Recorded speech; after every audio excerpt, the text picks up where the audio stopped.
Welcome to Tennessee's at-home series for literacy. Today's lesson is for all fourth graders out there, though all children are welcome to tune in. This is our fifth lesson in our series. My name is Valencia Smith, and I'm a fourth grade teacher at Venus Stewart Elementary in Gallatin, Tennessee. I'm excited to be your teacher for this lesson. Welcome to my virtual classroom. Today, we will continue to learn about Native Americans. As the people of each tribe developed their own languages, they told stories about their own history. They handed down their history from one generation to the next in this way. They created their own unique fables and mythological tales to help explain the world in which they lived. They celebrated life and gave thanks for the resources planet Earth provided for them.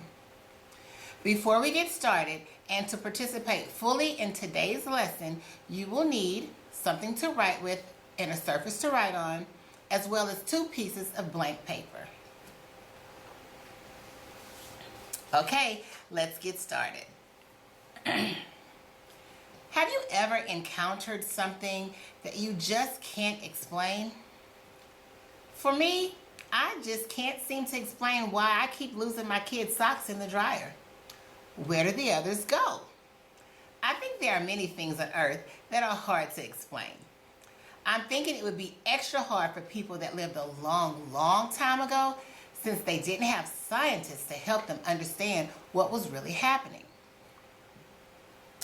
Unlike our stories in lessons 1 through 4, which told about the daily lives and adventures of different tribes of Native American people, in today's story, we'll explore how one tribe of Native Americans explained a natural phenomena through storytelling. The title of today's story is The Hunting of the Great Bear, an Iroquois Tale. Remember in lesson 1, Etu and his brothers hunted the woolly mammoth.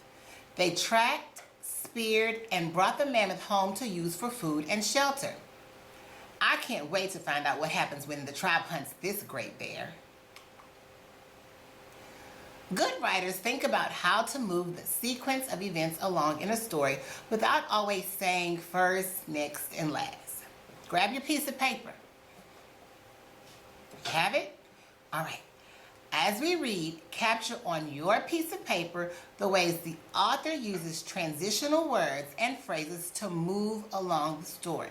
Remember, we're looking for words and phrases. You will use these at the end to help you in your writing. I'm going to keep a list going as well. I have my chart paper here. We won't look at our chart until we finish our first full read though, but we'll use it when we dig back into the text for our second read. All right, let's begin. Long ago, there were 4 brothers who were all skillful hunters. One day, during the time of year when morning frost covers the earth, a messenger came to the village where they lived. "We need your help," said the messenger. "A great bear has come to live in the forest where we hunt. It also comes into our village at night." The 4 hunters did not say a word. Instead, they gathered up their spears and called to their dog. Then, with the messenger, they set off for the village. On the way to the village, they noticed that the forest was very quiet.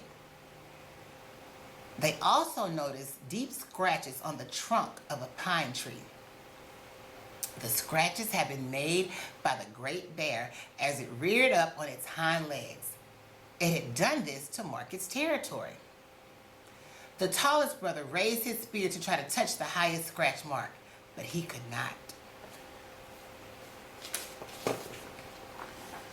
"Ah, it is as we feared," he said. "The great bear is Nau Guae.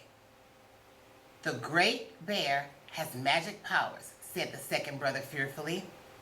"Don't worry," said the tallest brother. "The bear's magic will not work on us if we find its tracks first."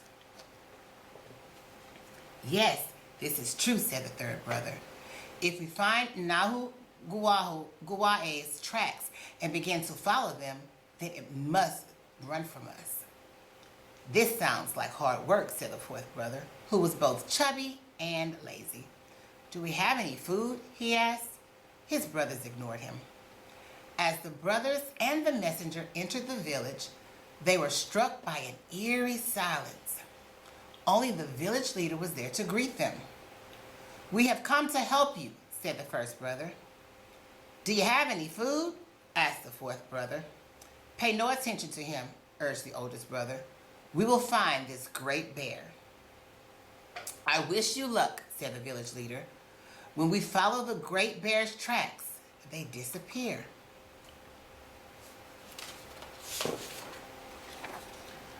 Do not worry, said the second brother. 4 Eyes can track anything, anywhere. 4 Eyes licked his master's hand. 4 Eyes had 2 black circles on his head, one above each eye. Let's go, said the first brother. What? No food? Exclaimed the fourth brother as he ran behind the others. The 4 brothers followed 4 Eyes. 4 Eyes sniffed the ground. They could all sense that Nahu Guae was close by. It was important that they found his tracks before he began to follow them. The fourth brother, who by now felt very hungry, took out his pouch.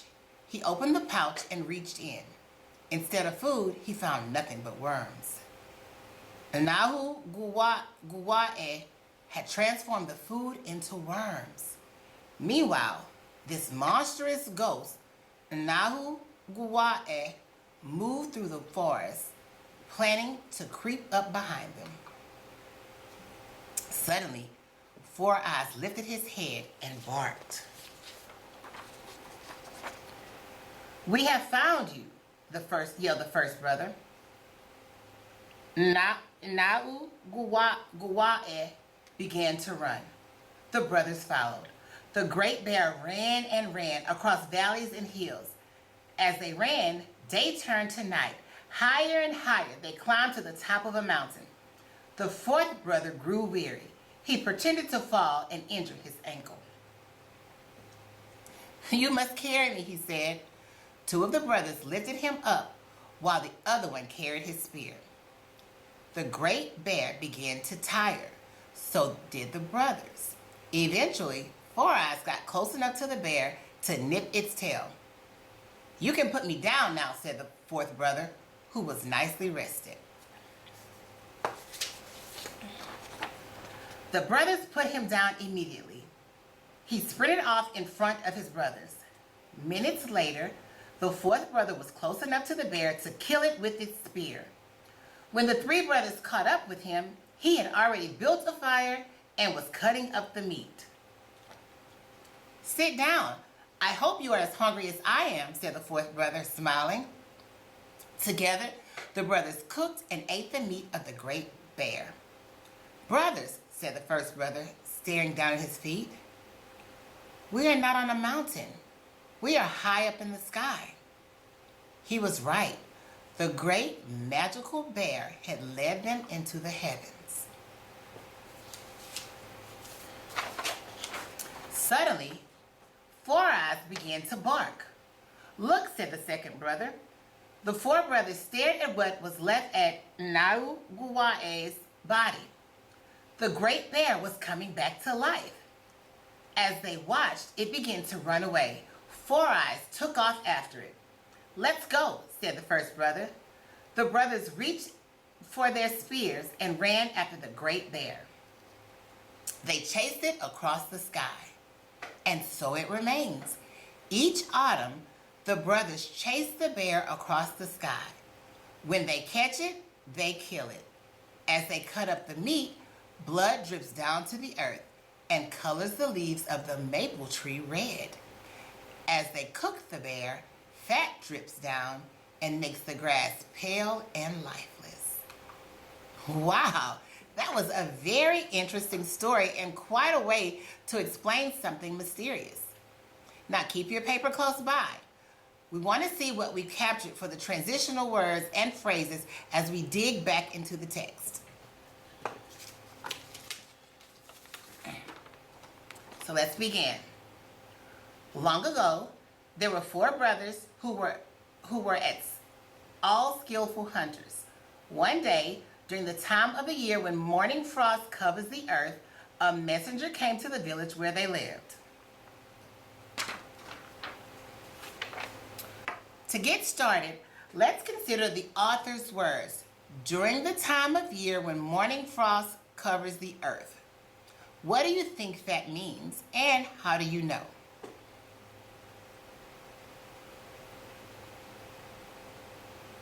Great answer. Because the author mentions frost, which I know means cooler weather, I can guess the author is talking about either late fall or winter where the temperatures are cold enough for ice to form on surfaces. It is interesting how the author uses this phrase to signal time. Now, what other transitional phrases did you capture on your paper? Oh, great, I have those too. The author uses the words long ago and one day to help move the story forward. Good job, you guys. Now, we need your help, said the messenger. A great bear has come to live in the forest where we hunt. It also comes into our village at night. The 4 hunters did not say a word. Instead, they gathered up their spears and called their dog. Then, with the messenger, they set off for the village. On the way to the village, they noticed that the forest was very quiet. They also noticed deep scratches on the trunk of a pine tree. The scratches had been made by the great bear as it reared up on its hind legs, and it had done this to mark its territory. The tallest brother raised his spear to try to touch the highest scratch mark, but he could not. I wonder how the messenger knew to come to the brothers' village to warn them about the great bear. What do you think he's seen or experienced? The messenger coming to the brother made me think the brothers were considered skillful hunters even outside of their village, like they were famous even without social media. I'll give you a few moments to get your paper ready. I want you to jot down what the brothers discovered as they walked with the messenger through the forest.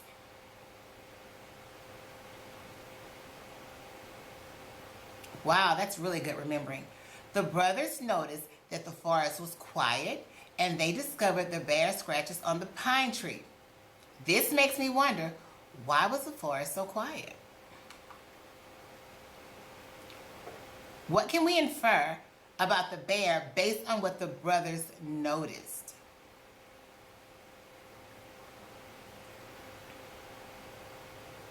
Good, great way to recall what you heard in the text.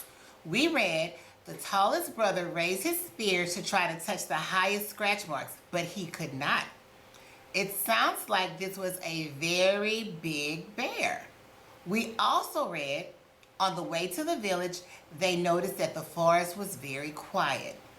This means that the other animals in the forest must have been scared of the bear and were hiding. Now, look again at the transitional words you captured from this section. Yeah, I found instead, then, and on the way to the village. Now, that was a phrase that I found.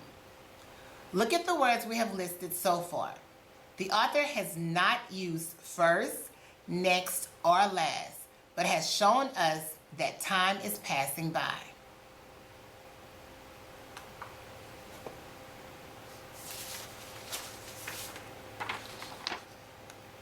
Let's look at the next section. Ah, it is as we feared, he said. The great bear is Inao Guwae. This bear has magical powers, said the second brother fearfully. Don't worry, said the tallest brother. The bear's magic will not work on us. we will find its tracks first. Yes, that is true, said the third brother. If we find Nahu Guae's tracks and begin to follow them, then it must run from us. This sounds like hard work, said the fourth brother, who was both chubby and lazy. Do we have any food? He asked. His brothers ignored him. As the brothers and the messenger entered the village, they were struck by an eerie silence. Only the village leader was there to greet them.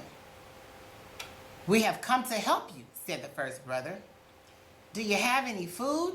Asked the fourth brother. Pay no attention to him, urged the oldest brother. We will find this great bear. I wish you luck, said the village leader. When we follow the great bear's tracks, they disappear. Now, what do you think when the story tells us that the bear has magic powers? It made me think that's not like any bear I've ever seen. And we also read that the second brother was fearful. I think it's because the brother knew the bear was so big, but it sounds like he also thought the bear's magic could harm them. Many times we learn more about characters by what they say. What did we learn about the brothers from their dialogue? Great. We already talked about the second brother being scared. The oldest brother seemed wise when he said the bear's magic will work on us will not work on us if we find his tracks first. He also told his brother not to worry. That's very big brother-like of him. The third brother follows the big brother's example. And the fourth brother is just hungry and not interested in doing any hard work. I think the author uses him for some comic relief. I only captured one transitional word in this section. Did you write more down? I heard, as the brothers and the messenger entered the village. Did you get that phrase also? Great. All right, let's move on. Don't worry, said the second brother. Four Eyes can track anything, anywhere. Four Eyes licked his master's hand. Four Eyes had two black circles on his head, one above each eye. What kind of animal is Four Eyes? That's right, he's a dog, and one that obviously can track very well. The village leader knew that the brothers would use him to help them find the great bear.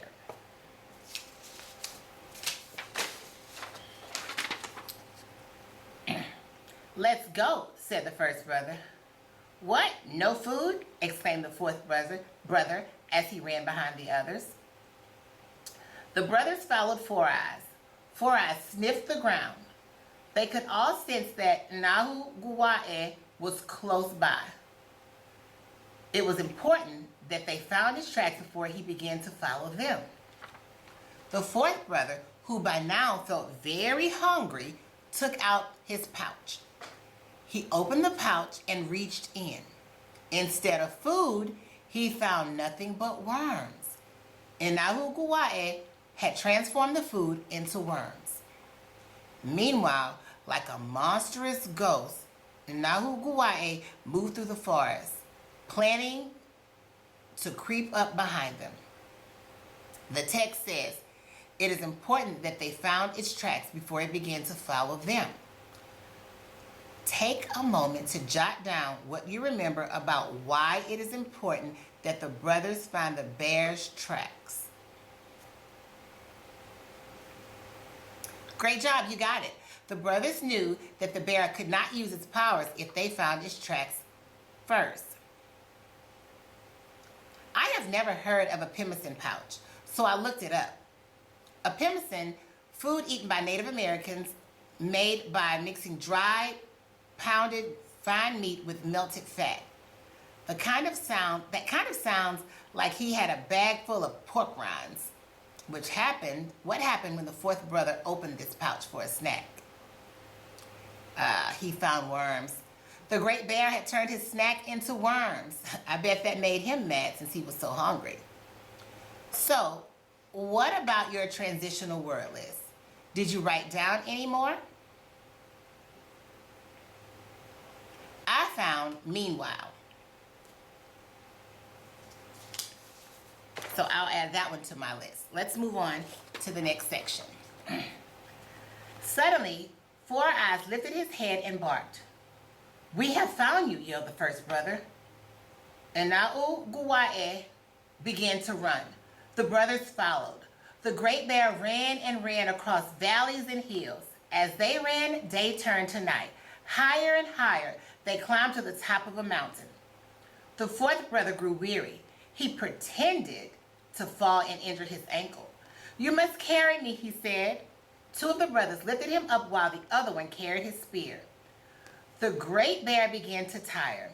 So did the brothers. Eventually, Four Eyes got close enough to the bear to nip its tail. "You can put me down now," said the fourth brother, who was nicely rested. The brothers put him down. Immediately, he sprinted off in front of the brothers. Minutes later, the fourth brother was close enough to the bear to kill it with its spear. Then the three brothers caught up with him. He had already built a fire and was cutting up the meat. "Sit down. I hope you are as hungry as I am," said the fourth brother, smiling. Together, the brothers cooked and ate the meat of the great bear. Now, are you surprised that the fourth brother was the one who killed the great bear? How did he manage that? I want you to grab your paper and jot down your answer. How did the fourth brother manage to kill the great bear?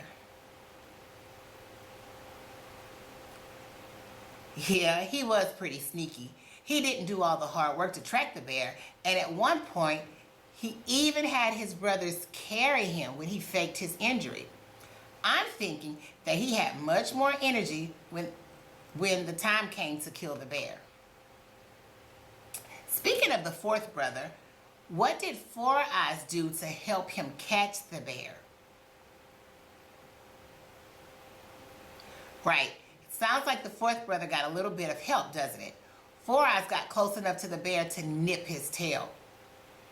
So I think we can add several more transition words to our list. Check your list as I add mine to the chart.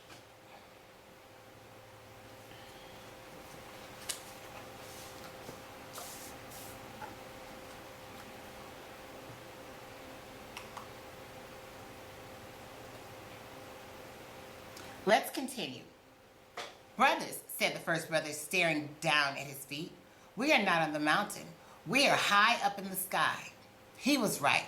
The great magical bear had led him up into the heavens. Suddenly, Four Eyes began to bark. "Look," said the second brother.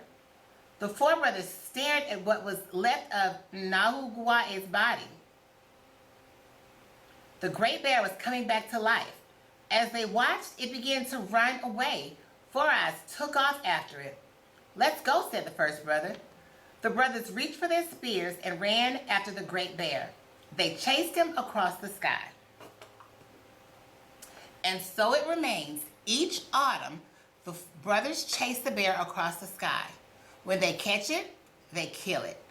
As they cut up the meat, blood drips down to the earth, and the colors of the leaves of the maple trees turn red. As they cook the bear, fat drips and makes the grass pale and lifeless.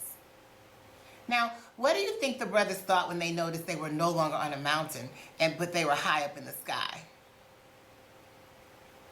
I'm thinking they were pretty surprised. Well, shocked, really. There is more information for us to realize that this story is a myth. I noticed that at this point in the story, the author changes what he calls the bear. All through the story, he is called the great bear, but now he is called the magical bear. I think I like this change. Here's our last capture of transitional words. This is what I heard. The author chose to use suddenly, again, suddenly again, but I won't list it twice. Remember, when you write, good writers try not to repeat the same words over and over. I also heard each autumn and when they catch it. So now let's move on to some guided practice.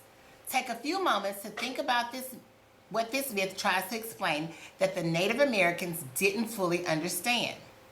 Write down your answer. I like to share my answer with you. I think the story explains something about how new things in nature change as the seasons change. For example, this story gives them a reason why the leaves of the maple trees turn red in autumn. It also gives them a reason why the grass goes from lush and green to pale and lifeless. We have to remember that Native Americans didn't have the scientific knowledge that we have today and created stories like this one to explain the mysteries of the world. Today, we know that we notice nature changes each season because Earth rotates around the sun. So let's take a final look at our list of transitional words and phrases. I'm going to read my list and we'll see if you have the same thing on yours.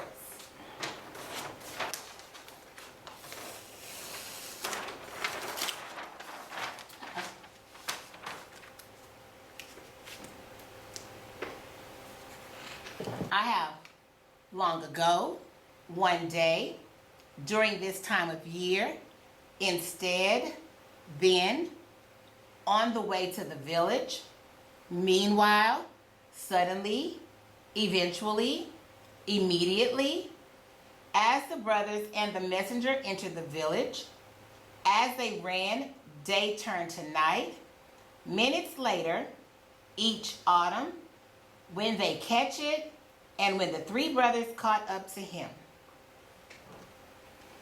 I noticed that commas are often used to separate the transition words from the rest of the sentence. This is something to remember as you use transitional words and phrases to move your actions along in your own writing. Good job. I really like how you collected those as we read and believe that they'll help you as you write your own myth. Let's move on to independent practice. The Iroquois created a story to explain what they noticed in nature as the seasons change. I'd like for you to create your own story or a myth that explains how something in nature came to be. You can choose something that is already mysterious to you or something that you think people from long ago wouldn't understand. Use the list of transitional words and phrases we created today to manage your sequence of events and to move the action forward. As always, be sure to organize your event sequence, use dialogue and descriptions, use a variety of transitional words and phrases. I enjoyed this story with you today, and I wish I could read your myth, so make sure you share it with someone you know. Thank you for inviting me into your home. I look forward to seeing you in our next lesson in Tennessee's At Home Learning Series. Bye, Layla, Amaryllis, JB, Marisol, and Jadavian. Hope to see you soon.